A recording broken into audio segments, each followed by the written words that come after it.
Bonjour à toi. Ici Suzy Champagne, fondatrice du programme Pétillant enfin sur scène. Le programme qui t'aide tout simplement à aller au bout de tes rêves.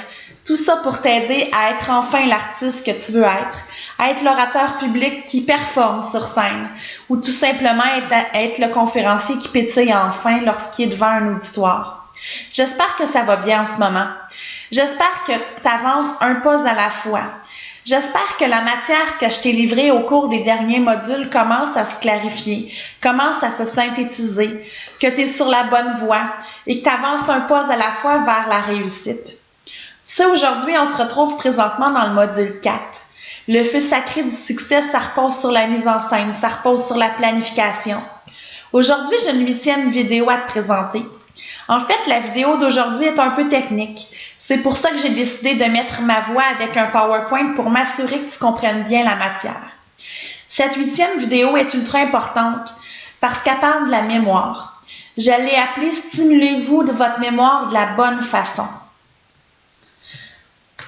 Tu sais, ça t'a probablement déjà arrivé une fois de te sentir paniqué parce que tu as eu un blanc de mémoire. Ce blanc de mémoire-là, tu peux le vivre durant tes répétitions, mais tu peux le vivre aussi devant un auditoire. Et ça, avoir un blanc de mémoire sur scène, c'est déstabilisant. La vidéo d'aujourd'hui est juste là pour être capable de te donner des petits trucs qui vont pouvoir te permettre de faire face à ce blanc de mémoire-là et d'être capable de réussir malgré ce petit trou-là. Dans la deuxième partie de la vidéo, je vais aussi te donner des trucs, des stratégies puissantes qui vont t'aider à mémoriser plus facilement.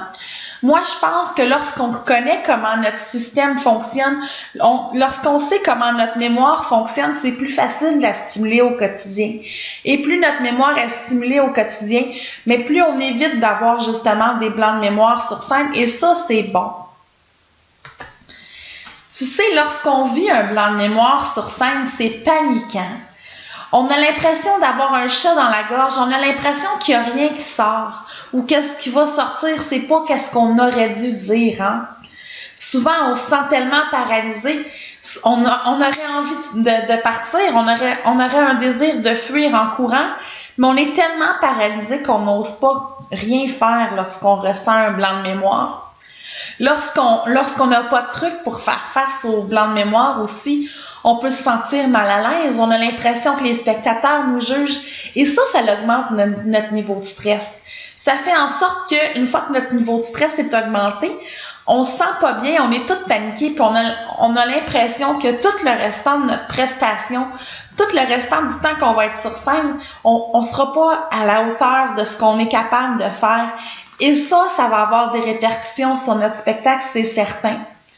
Mais aujourd'hui, la bonne nouvelle, c'est que j'ai 3 petits trucs, 3 petites stratégies que tu peux mettre sur pied, très simples, qui vont pouvoir te permettre de faire face à ces grands blancs de mémoire-là, qui vont pouvoir te permettre de reprendre le contrôle de la situation. Parce qu'on est tous des humains, puis on va tous en vivre une fois minimum dans notre carrière un blanc de mémoire. Et ces petits trucs-là vont faire en sorte que le jour J, même si tu as un petit blanc de mémoire, tu vas avoir l'air plus préparé et ça va t'aider à faire face à la situation au lieu de paniquer puis d'augmenter ton niveau de stress. Parce que d'augmenter ton niveau de stress, ça va rien changer à la situation. Ça va juste au contraire l'empirer. Donc, ces 3 petits trucs-là, j'en ai parlé lors de la dernière vidéo, c'est de respirer. Plus tu vas respirer, plus tu vas être en contrôle de la situation. Non seulement vocalement, mais au niveau de tout ton corps, au niveau de ton énergie que tu dégages. Donc, lorsque tu as un blanc de mémoire, n'hésite pas à respirer. Les gens, souvent, ils s'en rendront même pas compte si tu montres une confiance en toi, si tu démontres que tu es en contrôle de la situation. Les gens vont pas nécessairement se rendre compte de ton blanc de mémoire parce qu'ils connaissent pas ton texte. Donc, prends le temps de respirer. Lorsque ça t'arrive, prends le temps de t'ancrer sur la scène. Prends le temps d'imaginer des racines sous tes pieds. Prends le temps d'inspirer, prends le temps d'expirer. Les gens vont comprendre que c'est un silence, c'est correct. Et surtout, si t'es le genre d'orateur qui fait des silences de temps en temps aux bons endroits, et ça va te permettre de reprendre le contrôle de la situation. Et peut-être que juste le temps que tu vas inspirer et expirer, tu vas être capable de retrouver ton texte, tu vas être capable de retrouver ton idée. Et ça va être bon, ça va t'aider et ça va faire en sorte que ton cerveau, il va débloquer. Parce qu'au lieu d'y envoyer des signaux d'alarme, de panique, tu vas le calmer. En se calmant, lui, il va recommencer à travailler et ça va être bon pour ta prestation. Le jour J aussi, lorsque tu vis un blanc de mémoire, moi, je pense que c'est d'agir rapidement et spontanément. Ça sert à rien de te casser la tête pendant 5 minutes à te poser la question « Qu'est-ce que je devais dire? » D'une façon logique, si tu es concentré, si tu es focus, si tu es à l'écoute de toi et à l'écoute de ton public, tu sais l'idée que tu as dit avant, tu sais probablement l'idée qui s'en vient parce que tu as un blanc de mémoire, c'est pas tout ton texte, c'est juste un petit bout. Donc, si tu agis rapidement, spontanément, si tu es capable d'improviser un peu puis de trouver quelque chose qui est logique avec ce que tu viens de dire, les gens ne verront pas que tu as eu un blanc de mémoire et ça va être bon pour ta prestation.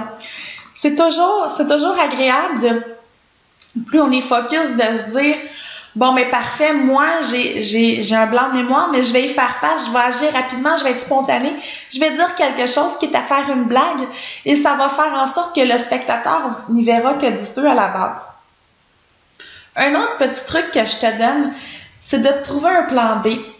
De te trouver un plan B, c'est oui d'agir rapidement et spontanément, mais c'est de prévoir à l'avance. Encore là, c'est une question de planification. J'en parle souvent, mais de monter un événement, c'est une question de planification à la base. Mais c'est de planifier à l'avance les imprévus et d'être capable d'y faire face. S'il t'arrive quelque chose sur scène, si tu ne sais pas comment réagir, mais que tu sais que tu as déjà planifié 4-5 blagues au cas où tu vis un blanc de mémoire, ou que tu as déjà planifié que tu peux dire telle chose au lieu de telle chose, mais ça va faire en sorte que tu vas être capable de te dépêtrer de la situation en trouvant ton plan B. Donc, de trouver un plan B, ça ne veut pas dire de trouver une autre réplique pour chaque réplique que tu vas oublier. Ça, c'est pas bon parce qu'à un moment donné, la mémoire, elle va stocker encore plus d'informations. Mais ça veut juste dire de dire, OK, moi, s'il m'arrive un blanc de mémoire, je suis plus du genre humoristique, donc je vais trouver des blagues. Moi, s'il m'arrive un blanc de mémoire, mon plan B va être de respirer rapidement et de trouver une solution. Il y en a d'autres aussi, lorsqu'ils vivent des blancs de mémoire, ils ont 1 ou 2 questions de préparer à l'avance, des conférenciers qui peuvent poser rapidement aux spectateurs qui vont les faire réagir. J'ai déjà un de mes collègues que je nommerai pas, j'étais dans la salle et puis il m'a avoué à la fin de sa prestation qu'il avait eu un blanc de mémoire. Mais durant son blanc de mémoire, le temps que lui travaillait, il nous faisait faire un exercice cocasse. Donc, les spectateurs étaient concentrés à faire l'exercice et à jouer. Lui, c'était ça son plan B. Puis, pendant que les spectateurs s'amusaient à faire cet exercice-là, ça lui donnait 3-4 minutes de jeu pour être capable, sur son lutrin, d'aller revoir son texte, d'aller revoir la séquence dans laquelle il était rendu dans sa conférence. Et ça, c'était son plan B. Donc, les gens ne voyaient que du feu lorsqu'il y avait un blanc de mémoire parce qu'ils s'en rendaient pas compte. Il leur faisait faire un exercice, les gens riaient, s'amusaient. Et pendant ce temps-là, lui, ça lui permettait de respirer et de retrouver son texte ou d'aller lire les quelques mots-clés qu'il avait marqués pour être capable de se dépêtrer de la situation. Donc, un plan B, ça peut être une blague, ça peut être un exercice, ça peut être une interaction avec le public. Ça peut être n'importe quoi, ça peut être un déplacement sur scène, juste pour dire à son cerveau, OK, c'est mécanique, là, je marche de droite à gauche doucement, sans que ça paraisse, que ça fasse naturel. Et ça fait en sorte que pendant ce temps-là, ton cerveau, il travaille. Et ça, c'est bon pour se dépêtrer de la situation. Moi, je t'invite à avoir un coffre de survie aussi pour te rassurer au cas où qu'il y a des blancs de mémoire qui arrivent. En fait, il y a trois types de trucs que tu peux mettre sur pied qui peuvent t'aider d'une façon discrète à retrouver ton texte puis à augmenter ta confiance en soi. Parce que le but d'avoir tous ces outils-là, le but d'avoir ces trucs-là, c'est justement d'augmenter notre confiance en soi, de se dire, mon texte, je le connais pas à 100% nécessairement, mais je suis capable de me dépêtrer de la situation. Plus tu démontres une confiance en toi sur scène, mais plus les spectateurs sont à l'écoute, plus tu es en contrôle de la situation et les gens voient que même si ça peut apparaître, généralement, tu vas avoir l'air naturel avec la confiance en toi, puis ils s'en rendront même pas compte que tu as un blanc de mémoire. Mais ces outils-là sont là justement pour t'aider à augmenter ta confiance en toi, parce que tu sais que s'il arrive quelque chose, tu as des outils pour être capable de t'en sortir de tout ça. Donc, dans le coffre de survie, moi, je te conseille fortement d'avoir discrètement un prompteur que tu vas pouvoir lire en cas de besoin. Il y a des gens qui sont plus à l'aise lorsque c'est des grandes phrases. Moi, lorsque je travaille avec un prompteur, et c'est assez rare que je le fais, mais lorsque j'ai un discours plus formel à faire dans une conférence de presse ou lorsque je suis maître de cérémonie, j'ai un prompteur et j'aime mieux avoir juste des mots-clés. Donc, ça dépend de quelle façon tu es habitué de travailler, mais moi, j'aime bien travailler avec les mots-clés, les grandes idées. Supposons que j'ai 7 étapes dans ma conférence, mais sur mon prompteur, il y a les 7 étapes et il y a 4-5 mots-clés pour chacune des étapes. Tu sais que téléprompteur, tu n'es pas obligé de le regarder toute ta prestation si tu connais bien ton texte. Mais le téléprompteur, par contre, peut t'aider lorsque tu ressens un blanc de mémoire, lorsque tu ne te souviens pas ce qui s'en vient, pour juste le zioter quelques secondes et pour te remettre dedans. Et lorsque tu t'es revenu dedans et lorsque tu te souviens de ton texte, tu le regardes plus le téléprompteur et tu le regardes lorsque tu en as besoin. Donc ça peut être un outil assez intéressant à utiliser. Aussi, moi, je t'invite à mettre, si tu es un conférencier ou si tu as accès justement à un lutrin, à mettre une feuille de papier que tu vas dissimuler derrière un lutrin qui va t'aider justement à te rappeler les mots-clés qui sont importants lors de ta prestation. C'est normal lorsqu'on parle seul durant 90 minutes en avant qu'on ait besoin de mots-clés, qu'on ait besoin de points de repère. Ça, c'est fondamental. Si jamais c'est plus des chansons puis que c'est un nouveau répertoire que tu n'es pas habitué ou tu connais tes chansons, mais les anecdotes que tu comptes entre chaque chanson, tu peux aussi peut-être les écrire dans ta main. Ça, c'est quelque chose de subtil. C'est quelque chose que les gens ne voient pas. Et si tu es une personne gestuelle, ça peut être bon parce que le fait d'ouvrir tes mains, les gens ne s'en rendront pas compte et toi, tu as tes mots-clés dans ta main. Donc ça, c'est un outil aussi que j'ai déjà utilisé. Lorsque j'étais en théâtre aussi, mes mots-clés, je ne sais pas pourquoi, il y avait 3-4 répliques que ça rentrait pas dans mon cerveau. J'avais beau les lire, les relire, les apprendre par cœur, me faire un bourrage de crâne, les ressentir, les interpréter, il n'y a rien qui fonctionnait pour ces répliques-là. Donc, à l'intérieur de mon décor, dans le temps, j'avais des accessoires comme un livre, un album photo, une maison. Dans mon décor, j'avais ces quelques mots-clés-là, j'avais ces quelques répliques-là qui étaient marquées, qui me permettaient quelques minutes avant de dire des regarder puis de m'en souvenir. Donc ça, je les mettais à des endroits subtils avec mes déplacements. Donc si je savais que j'avais le livre dans mes mains à ce moment-là, mais mon texte était vraiment derrière mon livre, ça me permettait de pouvoir le zioter sans que le spectateur s'en rende compte. Donc d'avoir des mots-clés à quelque part d'une façon discrète, c'est vraiment un outil fantastique pour être capable de faire face aux imprévus. Et ça, c'est bon. Si tu es un conférencier ou si tu utilises un PowerPoint, moi, je te dirais que ça peut être intéressant de travailler avec un PowerPoint, de le mettre près d'un élément de décor, de l'avoir sous la main. Mais lorsque je parle d'un PowerPoint, c'est certain que je veux pas que tu utilises, je l'ai dit dans l'autre vidéo, mais je veux pas que tu utilises un PowerPoint juste pour te rappeler de ton texte. Parce que le PowerPoint, il est là pour le spectateur à la base. Mais c'est certain que si tu as un PowerPoint, ça peut te servir aussi d'aide-mémoire pour te rappeler de tes petits mots-clés, de tes petites images, d'associer une image avec ce que tu as à dire, ça peut être bon. Mais si tu travailles avec un PowerPoint, s'il te plaît, ne regarde pas ton PowerPoint pour te souvenir de ce que tu as à dire. Ça fait pas professionnel. Ça fait un peu cabotin. Mais par contre, il n'y a rien qui t'empêche de mettre ton ordinateur portable près de la surface d'où est-ce que tu vas parler, près d'un lutrin, sur une table, et de le placer dans un angle où ton œil est capable de voir ton ordinateur portable subtilement sans que le spectateur s'en rende compte. Ça fait beaucoup plus professionnel que de regarder son PowerPoint comme une mémoire. Parce que souvent, le PowerPoint est derrière nous. Donc, lorsqu'on regarde notre PowerPoint, on fait dos au public. Puis faire dos au public, c'est pas nécessairement ce qu'on veut lorsqu'on est sur scène. Faire dos au public, on pétille pas dans ce temps-là. Ce qu'on veut, c'est éclairer la scène de notre présence. Donc, on essaie de pas faire dos au public pour regarder un PowerPoint. Par contre, il y a toujours une façon de le placer, que ce soit sur le sol, sur un lutrin, sur une table, près, en diagonale ou même près des coulisses, pour être capable de voir nos mots-clés ou nos images sur notre portable. Tu sais, même si tu travailles avec une télécommande pour changer ton PowerPoint, tu es capable de placer ton ordinateur portable pour être capable de le voir. Ou encore là, un petit truc subtil avec un PowerPoint, justement, Au moment où tu changes ta slide, c'est peut-être là qui est peut-être le moment, si tu veux absolument regarder ton écran, de jeter un coup d'œil de une demi-seconde, parce que ça paraît plus plausible au niveau de tes spectateurs. Vu que tu as une télécommande et que tu changes, tu veux t'assurer que c'est la bonne PowerPoint qui change, tu veux t'assurer qu'il n'y a pas de problème technologique. Donc ça peut être une façon aussi de stimuler ta mémoire, de dire, à toutes les fois que je pèse pour changer de slide, je regarde mon PowerPoint une demi-seconde et ça me permet de me recentrer sur ce que j'ai à dire.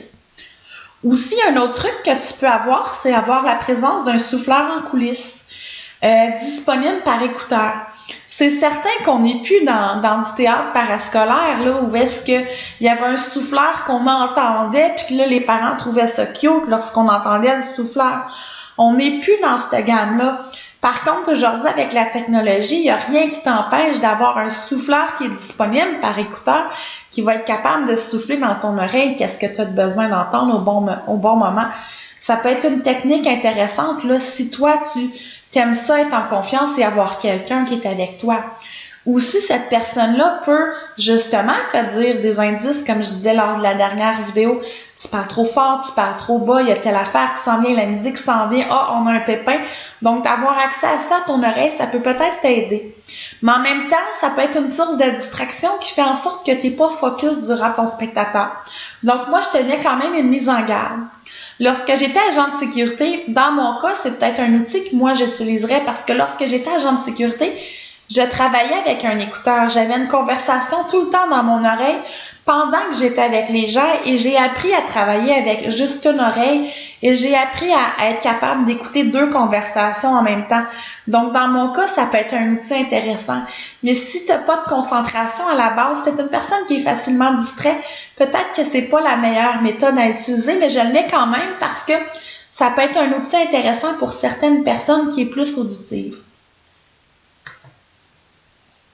Il y a deux incontournables. Lorsqu'on a un blanc de mémoire, j'en ai parlé brièvement, donc je m'y attarderai pas, mais je veux quand même te le rappeler. De dédramatiser en faisant une bonne blague, ça nous fait toujours sortir du pétrin, hein? Lorsqu'on a un blanc de mémoire, lorsqu'on vit une situation qui est hors de notre contrôle sur scène, ça peut être un décor qui tombe, ça peut être n'importe quoi, mais de dédramatiser en faisant une blague, ça va juste faire en sorte que tu vas rendre ta gaffe plus légère. Tu vas comme créer une interaction avec ton public, puis ton public va se sentir complice de l'anecdote que tu viens de vivre sur scène. Et ça peut être bon. Donc, lorsque tu vis un blanc de mémoire, lorsque tu vis une situation hors de ton contrôle, dédramatise en faisant de l'humour. Ça, c'est toujours bon. Ça donne le sourire aux lèvres et ça fait en sorte que les gens ne t'en veulent pas. Au lieu de devenir rouge tomate, tu ris. Et rire, c'est bon parce que ça déstresse aussi. Rire, ça réduit le stress dans ton corps et ça, c'est bon. Donc, lorsque tu dédramatises en faisant une bonne blague, ris-la toi aussi de bon cœur avec ton public. Ça va réduire ton niveau de stress et ça va te permettre de pouvoir continuer par la suite sur la bonne note et de réussir ta prestation. Le deuxième incontournable, on ne le dira jamais assez, hein? Il n'y a pas de panique parce que tu es le seul à connaître ton texte. Donc, si tu ne dis pas la bonne réplique, mais que ça veut dire la même chose, c'est correct. C'est sûr que si vous êtes plusieurs sur scène et que toi, tu te trompes de réplique, que tu avances de 5-6 répliques, ça peut peut-être permettre justement à l'équipe d'être mal à l'aise, d'être stressée, de dire « Oups, on est rendu où? » C'est certain que lorsqu'on est plusieurs sur scène, oui, on est les seuls à connaître notre texte, mais nos collègues le savent qu'on s'est trompé. Mais d'où là l'importance, je pense, d'agir rapidement et d'être spontané. Plus ton esprit d'équipe va être fort, plus tu vas avoir une énergie, mais surtout plus tu vas être à l'écoute de tes collègues, plus vous allez être capable en gang d'improviser, d'être spontané, d'agir rapidement et de faire en sorte d'être capable de rattraper le texte à un moment donné. Moi, je me souviens dans une des pièces de théâtre où est-ce que j'avais fait un spectacle amateur. Moi, j'étais la metteur en scène, mais j'avais fait un spectacle amateur avec 5 comédiens. Et ces 5 comédiens-là étaient en difficulté. Donc, il y en a qui avaient des problèmes de dépression, des problèmes d'alcoolisme, des problèmes de violence conjugale. Donc, c'était des comédiens qui, à la base, avaient des difficultés dans la vie de tous les jours. À un moment donné, j'ai un comédien qui a sauté 11 pages de texte. Et sur le coup, moi, j'étais déstabilisée. J'étais en arrière, je m'occupais du son aussi. Et j'étais déstabilisée parce que je me suis dit 11 pages de texte. le spectateur va se rendre compte comment ils vont faire pour être capable de se rattraper. Ça y est, le spectacle est capote en bon québécois. Et j'avais peur de tout ça. Et puisque j'étais metteur en scène, j'avais pas le contrôle de ce qui se passait sur scène. Je pouvais pas aller régler la situation. J'y regardais, puis je devais juste faire mes prières et dire j'espère qu'ils vont être capables de focusser, de continuer à s'amuser, puis de continuer à être spontanés. Et tu sais, finalement, ils ont réussi en faisant quelques blagues, en s'écoutant et en trouvant un fil conducteur qui avait un lien avec la pièce de théâtre, de rattraper une réplique 11 pages plus loin. Et une fois que la personne a rattrapé cette fameuse réplique-là, les autres se sont entraidés. Il y en a même qui ont dit les répliques des autres un peu. Puis, à un moment donné, ça continue à couler. Et j'ai posé la question à certaines personnes qui étaient dans la salle, est-ce que vous vous en êtes rendu compte? Et la majorité des spectateurs ne s'en ont pas rendu compte.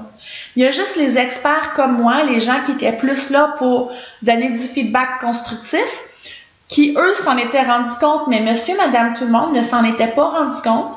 Et ça avait fait en sorte que ça avait été une super belle prestation quand même. Donc, finalement, il y a juste moi qui étais très, très stressée, les comédiens, mais ils ont réussi à se dépêtrer de la situation.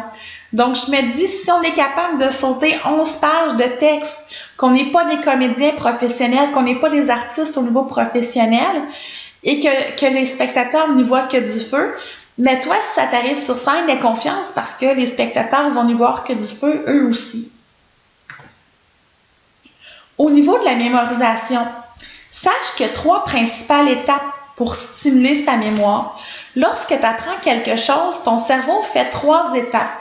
Je ne vais pas les énumérer d'une façon exhaustive parce que c'est de la théorie et que j'ai juste eu un petit cours de base là-dessus. Je ne suis pas une spécialiste en mémoire, mais sache que lorsque ton cerveau capte de l'information, il y a toujours l'étape de l'encodage, donc l'étape où est-ce qu'il capte l'information, l'étape de stockage où est-ce qu'il stocke dans son cerveau, et le rappel, ça c'est lorsque tu te remémores le souvenir, ça c'est ce qu'on appelle le rappel.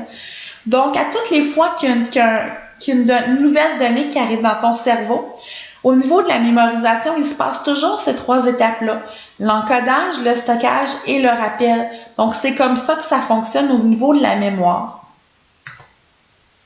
Ceci étant dit, pour apprendre un texte, pour apprendre une information, que ce soit un texte par cœur de théâtre, que ce soit un texte de chanson, que ce soit des nouvelles notes à la musique, que ce soit un nouveau show, que ce soit juste une nouvelle prestation, une nouvelle conférence que tu livres, pour être capable d'apprendre un texte, il y a 3 principaux trucs que moi j'utilise. Mais dis-toi qu'à la base, le secret, c'est la répétition. Donc, plus tu vas répéter le geste au quotidien, plus tu vas apprendre ton texte facilement. Il est faux de croire, et ça, je l'ai fait tout mon secondaire et une partie de mon cégep lorsque j'étudiais en théâtre, mais il est faux de croire qu'en apprenant chaque réplique par cœur, en faisant un bourrage de crâne, tu vas être capable à long terme de te rappeler de ton texte. À court terme, le bourrage de crâne peut être efficace. Moi, au secondaire, j'ai réussi mes examens en faisant du bourrage de crâne juste avant de me coucher. Toute la nuit, mon cerveau travaillait, il apprenait la notion. Le lendemain, je le jetais sur papier. J'avais une super de bonne note. 3 jours après, je me souvenais plus du tout de ce que j'avais appris en bourrage de crâne. Donc, le bourrage de crâne pour apprendre un texte, ça peut être bon temporairement. Ça peut être bon si tu as une publicité à livrer, que tu sais que ton contrat est dans 48 heures et que tu dois apprendre rapidement quelque chose. Ça peut être bon si tu dois apprendre un texte d'un collègue rapidement parce qu'il est absent et que tu dois prendre son rôle et que tu connais pas son rôle. Un bourrage de crâne comme ça peut être bon pour la mémoire temporaire. Mais si tu as besoin de ton texte pour une plus longue période, si tu as besoin d'apprendre ta conférence parce que tu sais que tu vas la faire une fois par mois et que tu as 28 jours entre chaque prestation, si on veut, et que tu veux t'en rappeler pour pas avoir à toujours refaire ton bourrage de crâne, c'est pas bon de travailler avec un bourrage de crâne. Moi, je t'invite plutôt à faire de la répétition, de la répétition, de la répétition. C'est par répétition que le cerveau capte l'information. Je viens d'avoir en tête l'image de la petite fille qui apprend à faire son lit, la petite fille qui apprend à manger, la petite fille qui apprend à être propre. C'est par répétition, c'est par routine, c'est par essai-erreur qu'elle va finir par capter l'information. capter dans sa mémoire les bonnes façons de faire. Donc, c'est la même chose lorsqu'on apprend un texte. Plus vous allez être répétitif dans vos mouvements, mieux ça va être, mieux vous allez finir par l'apprendre. Donc, ceci étant dit, depuis plusieurs années maintenant, je ne fais plus de bourrage d'écran. Je m'assois plus avec mon texte de dire, OK, j'ai 1 heure, là, puis là, je vais apprendre les 3 premières pages par cœur. Puis je me concentre juste sur ces 3 pages-là, puis demain, je vais faire les 3 premières pages plus les 3 autres. Non, je travaille plus comme ça. J'utilise ces 3 petits trucs-là qui sont beaucoup plus efficaces, qui m'aident encore plus à en rappeler. Et moi, je te le garantis, il y a des pièces de théâtre que j'ai faites à ma 2e année de cégep. Il y a des pièces de théâtre que j'ai faites avec des gens en mise en scène. À force de lire ces répliques-là, 10 ans plus tard, je les connais encore, ces répliques-là. Si quelqu'un me mettait le livre devant moi et me lirait 2-3 répliques, je serais capable encore aujourd'hui, parce que c'est stocké là, loin dans mon cerveau, de me rappeler de ces informations-là. Donc, la mémoire à court, moyen et long terme, c'est par la répétition qu'on est capable de le faire. Lorsque je dis répétition, ça ne veut pas nécessairement dire d'être debout et de lire ton texte à voix haute pendant des heures et des heures à tous les jours. Il y a des façons dans la vie de tous les jours, dans ton quotidien, que tu peux mettre sur pied pour être capable de capter l'information puis de faire d'autres choses en même temps. Un truc que moi j'utilise beaucoup en lien avec ce que je viens de dire, c'est ce que j'appelle l'écoute active. Lorsque je suis dans mon automobile, lorsque je suis dans l'autobus, lorsque je vais prendre une marche à l'extérieur, j'ai mon texte dans mes oreilles parce que je l'ai lu une fois à voix haute, je me suis enregistrée et après ça, j'ai mon texte dans mes oreilles. Donc, au lieu d'écouter de la musique pendant que je cours, j'écoute mon texte. Mon texte est en train de jouer dans mes oreilles. Et le fait que je suis très concentrée sur courir, donc je suis très concentrée, je suis très focus pendant que je cours parce que c'est une action qui donne du repos à mon cerveau. Le fait que je fais de l'écoute active et que mon texte joue dans mes oreilles, ça fait en sorte que mon cerveau capte énormément l'information. Donc ça, c'est puissant comme truc que je suis en train de te dire, l'écoute active. Ça veut dire que tu es capable de faire 2 activités en même temps. Activer ton corps parce que tu veux une bonne santé et activer ton cerveau pour être capable d'apprendre ton texte. Donc ça te permet de faire une économie de temps, d'utiliser un petit truc comme ça qui est l'écoute active. Ça te permet de faire ton ménage, de vaquer à une tâche qui est plate, mais que tu n'as pas le choix de faire, puis en même temps de l'écouter. Si jamais tu utilises ce truc-là, je veux te mettre un petit bémol. La journée que tu vas t'enregistrer avec ton texte, il faut quand même que tu aies fait un minimum de travail sur le texte. Il faut que tu aies fait un travail sur les émotions que tu dois ressentir. Parce que la journée que tu vas t'enregistrer, il faut que tu livres les bonnes émotions aux bons endroits. Tu dois déjà être capable d'interpréter le texte, même si tu ne le connais pas par cœur, de mettre les bons points aux bons points, les bonnes virgules aux bonnes virgules. Parce qu'à force d'écouter ton texte dans tes oreilles, ton cerveau et ton corps vont interpréter toujours de la même façon que tu l'as livré. Donc, oui, ça te permet d'économiser beaucoup de temps pour apprendre ton texte, mais lorsque tu décides de t'enregistrer, ça prend 30, 45 minutes, 1 heure, il faut quand même que ce soit livré dans la bonne intention, dans la bonne interprétation. Il faut qu'il y ait un minimum de connaissance des mots, que tu les comprennes bien pour qu'ils coulent bien à la lecture, parce que sinon, sur scène, tu vas interpréter de la même façon que tu l'as entendu. Et si les émotions ne sont pas justes, tu vas avoir l'air un peu moins naturel. Donc, c'est un truc que moi, j'utilise beaucoup, qui est très bon, mais je voulais quand même te mettre ce petit bémol-là parce que c'est important d'en prendre conscience. Un autre truc que moi, j'utilise pour apprendre mon texte, c'est ce qu'on appelle les associations d'idées. Lorsque je fais une conférence, j'associe beaucoup des idées ensemble ou des images avec des mots-clés. Et ça, le fait d'associer des idées ensemble, ça me permet d'apprendre plus rapidement mon texte. Donc, je te donne un exemple. Si dans ma conférence, j'ai 5 points à couvrir. Dans chaque point, j'ai des mots-clés. Mais je m'arrange pour que mes mots-clés aient un lien avec l'idée principale. Ça peut être l'ordre chronologique. Ça peut être d'utiliser des mots-clés qui vont avoir un lien avec la même notion, donc qui va découler. Mais ça peut être aussi tout simplement d'utiliser des mots-clés qui riment.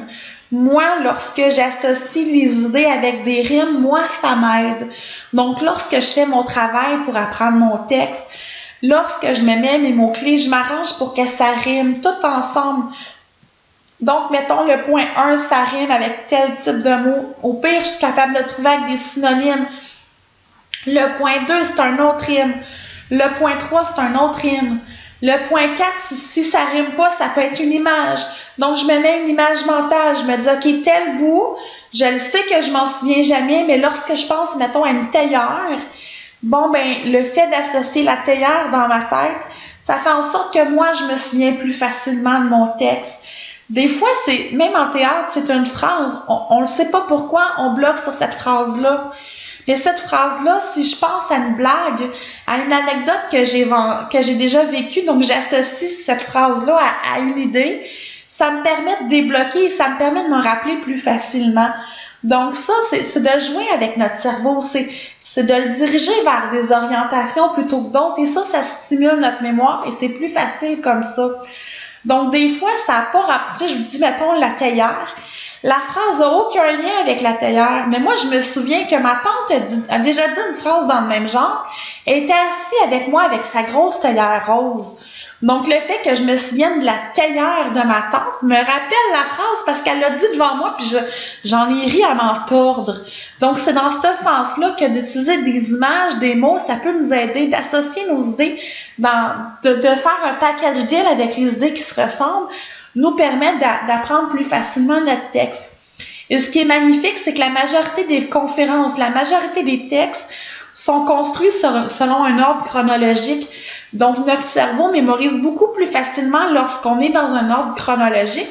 Et ça, c'est bon, et ça facilite beaucoup la mémorisation. Le troisième petit truc que moi, j'utilise énormément parce que je suis une bonne lectrice, c'est ce que j'appelle la lecture active.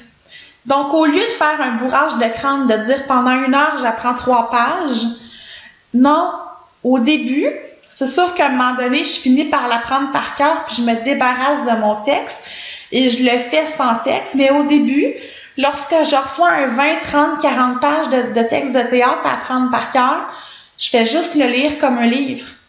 Pendant une semaine, ou 4-5 jours, ça dépend du temps que j'ai pour apprendre mon texte, je ne lis que le chapitre 1. Tous les matins, tous les midis, tous les soirs, je lis le chapitre 1. Et à un moment donné, à force de lire la même information, c'est comme à force d'écouter une même trame sonore de film, c'est comme de regarder tout le temps la même intro de ton téléroman préféré. Mon cerveau capte l'information et apprend son texte. Et ça, c'est beaucoup plus rentable. Comme je te dis, encore aujourd'hui, il y a des textes que ça fait 10 ans que j'ai appris. On me redonnerait le texte dans les mains, je le lirais juste une fois et je l'apprendrais par cœur parce que mon cerveau a capté l'information. Donc ça, la lecture active est fondamentale et c'est bon. Aussi, j'en ai parlé brièvement, ça me fait penser, c'est quelque chose d'assez important aussi à rappeler. À un moment donné, notre texte devient un handicap. Nos mots-clés deviennent un handicap. Donc oui, c'est important d'avoir des points de repère. Tout ça, c'est fondamental. Tout ça va te permettre de te dépêtrer. Mais à un moment donné, fais-toi confiance. Puis en répétition, ose le lâcher ton texte. Ose faire des erreurs. Si tu ne te souviens pas de ta réplique puis que tu ne l'as pas regardé sur ton texte, puis que tu cherches pendant la répétition 1 minute ou 2 ta réplique, mais je te le garantis que la fois d'après, tu vas t'en souvenir plus de cette réplique-là parce que ton cerveau a travaillé là-dessus puis ton cerveau essaie de se le remémorer. Donc, à un moment donné, si toi, tu fais des pièces de théâtre, si toi, tu fais un show humoristique, tu fais quelque chose où tu as besoin d'apprendre un texte, fais-toi confiance et débarrasse-toi-en de ton texte pendant tes répétitions. Moi, je te le dis, ça va t'aider aussi à mémoriser plus facilement. Et il n'y a rien qui t'empêche de faire de la lecture active entre chaque répétition. Hein? C'est pas durant les répétitions qu'on doit apprendre notre texte, c'est avant, c'est après, c'est entre. Donc, aux répétitions, on répète. On est là pour travailler physiquement avec nos collègues. On est là pour être en mouvement. On est là pour répéter. On donne notre 110% en répétition. C'est le temps d'essayer des affaires qu'on n'a pas faites. Je vais en parler dans une autre vidéo de la répétition. Mais c'est le temps de faire ça en répétition. Par contre, lorsque tu fais de la lecture active entre chaque répétition, tu fais juste lire ton texte. Que ce soit à voix basse ou à voix haute, ou les deux, c'est parfait, ça t'aide. Si tu as une équipe de travail aussi, je ne l'ai pas marqué, mais c'est fondamental. Si tu as une équipe de travail, Une bonne façon de s'échauffer en répétition, une bonne façon d'aller plus loin, c'est la fameuse italienne. On dit notre texte, on lit notre texte, mais en équipe. Et ça nous permet d'avoir du rythme, ce qu'on n'a pas nécessairement sur scène. Et ça nous permet d'améliorer notre rythme, d'améliorer notre mémorisation. Et ça, c'est bon pour le travail d'équipe en échauffement. La mémoire au quotidien. La mémoire, c'est comme la bouche. C'est quelque chose qui se muscle au fur et à mesure. C'est quelque chose qui se travaille au quotidien. Mémoriser une nouvelle information, ça prend un minimum de 30 secondes. Donc, regarde la grandeur de ton texte, puis ça va te donner une bonne idée de combien de temps tu devrais prendre pour être capable d'apprendre ton texte. Donc, c'est normal qu'après une seule lecture, tu ne l'apprends pas par cœur. C'est pas parce que tu n'es pas bon, c'est pas parce que tu n'as pas de mémoire, c'est juste parce que ça prend 30 secondes avant qu'une nouvelle information soit acquise en toi. Donc, si ça prend 30 secondes à prendre minimum, parce qu'il y en a que c'est plus long, mais si ça prend 30 secondes minimum à prendre chaque réplique, puis que tu as une page complète de répliques, mais c'est normal que tu ne l'apprends pas après 4 minutes. C'est normal que c'est de la répétition et que tu dois l'apprendre. C'est pas parce que tu n'es pas bon, c'est parce que c'est de même que la vie fonctionne. Tout simplement. Lorsque tu travailles ta mémoire au quotidien, ça revient un peu à ce que je disais tantôt d'associer les mots, mais associe un événement à l'émotion ressentie. Comme je disais avec la fameuse théière de ma tante, si tu associes un événement à l'émotion ressentie, ça va être beaucoup plus facile de te rappeler de cette émotion-là et d'être capable de l'interpréter au public. Lorsqu'on est comédien puis qu'on interprète un personnage qui a une peine d'amour, on n'est pas réellement en peine d'amour, mais qu'est-ce qui va nous permettre d'être capable d'aller chercher l'émotion juste? Ça va être de se remémorer l'émotion qu'on ressentait lorsque nous-mêmes, on était en peine d'amour. Donc, c'est un travail d'intériorisation, c'est un travail d'aller chercher des souvenirs, de se remémorer des trucs pour être capable de livrer la marchandise de l'émotion juste. Moi aussi, je t'invite à créer des associations d'idées, des analogies pour te souvenir plus facilement. J'en ai parlé tantôt, donc je m'y attardrai pas trop. Mais un autre truc que tu peux faire au quotidien, c'est de développer ton sens de l'observation. Ça va permettre de faciliter ta mémoire au quotidien.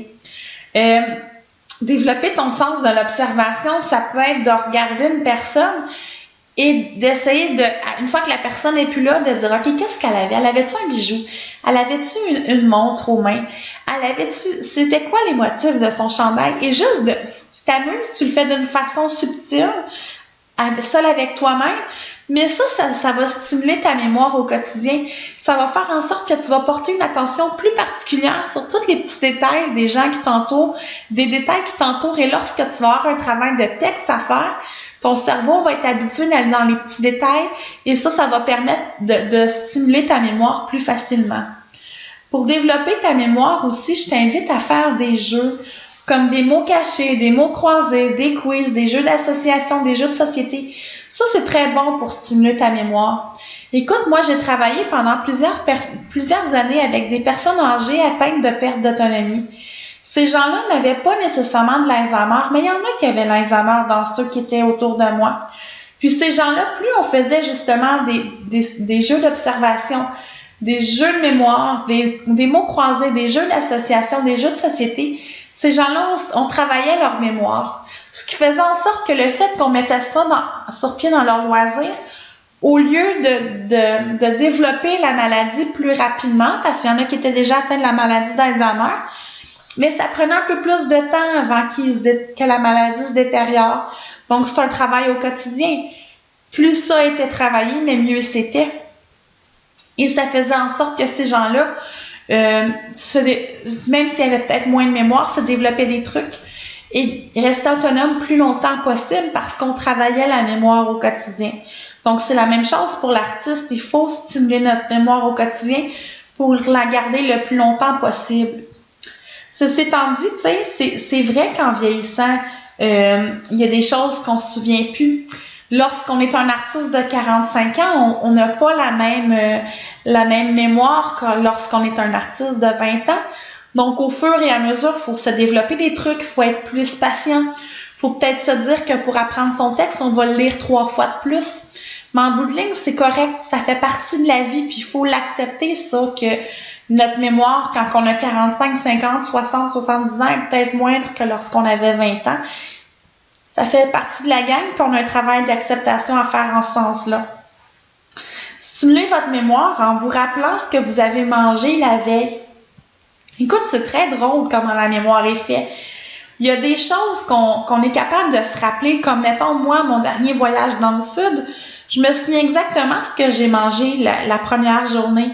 Parce que j'étais contente, il y avait une émotion, c'était l'euphorie, c'était la grande joie dans moi. Mais ce que j'ai mangé hier soir, je m'en souviens pas nécessairement toujours. Donc, la mémoire est sélective au quotidien. La mémoire va se souvenir davantage lorsqu'elle est associée à une émotion, j'en ai parlé tantôt. Mais ça, un petit jeu pour stimuler sa mémoire au quotidien, c'est pas de se rappeler de notre gâteau d'anniversaire d'il y a 2 ans parce qu'il était vraiment beau puis on s'en souvient. Mais c'est de se rappeler des petits détails qui se souvient pas au quotidien. Donc, qu'est-ce qu'on a mangé la veille? Et ça, le fait de s'en rappeler, ça stimule quelque chose et ça fait en sorte qu'on travaille notre muscle de la mémoire. Et ça, c'est bon parce que ça nous permet d'apprendre plus facilement nos textes par la suite de la stimuler au quotidien. Donc, le but, peu importe ce que tu vas faire au quotidien, c'est comme la bouche, c'est comme le corps, c'est comme le mouvement. Je vais en parler dans d'autres vidéos de trucs pour être en mouvement et tout ça. C'est d'utiliser ton cerveau à son plein potentiel toujours. C'est de le muscler, c'est de le travailler, c'est de trouver toutes les petites raisons de la vie pour être capable de le stimuler tout simplement. Lorsqu'on est un artiste, on a un devoir de conditionnement physique, de conditionnement mental, de conditionnement émotionnel, de conditionnement par rapport à la raison. Donc, on a un travail à faire. Être un artiste, c'est comme être un athlète. Il faut travailler au quotidien pour être à son plein potentiel sur scène.